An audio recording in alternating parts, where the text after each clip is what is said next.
Il faut qu'on simplifie les installations industrielles, de manière à ce qu'on puisse encore plus installer des usines en France. Aujourd'hui, la France est attractive, il faut qu'on simplifie tout ça.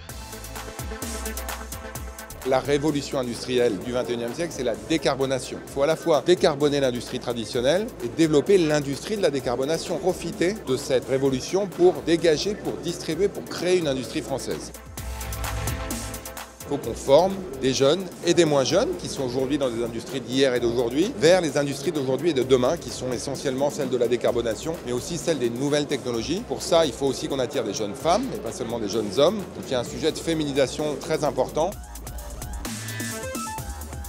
Elles sont déjà très présentes, y compris dans les moments difficiles. Elles nous ont beaucoup aidés pour accompagner les entreprises dans la crise énergétique, mais aussi elles les accompagnent dans la voie de la décarbonation. Il y a 50 sites en France qui représentent 60% des émissions. Ceux-là, pour les décarboner, ils n'ont pas besoin des CCI. On le fait en direct, en bilatéral. Il y a des milliers d'entreprises industrielles qui, elles, sont un peu perdues face à ce défi majeur et qu'on a besoin d'accompagner. Et ça, les chambres, elles ont évidemment un rôle essentiel. Sur la formation et les talents, évidemment, elles sont très actives et là aussi, on a besoin d'elles. Bref, elles sont un des acteurs indispensables de la réindustrialisation de la France.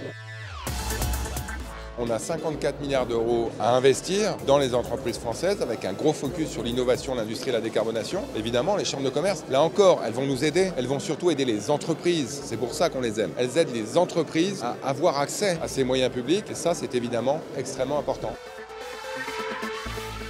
D'abord, merci pour tout ce que vous faites. Bravo et continuons le combat, comme on dit.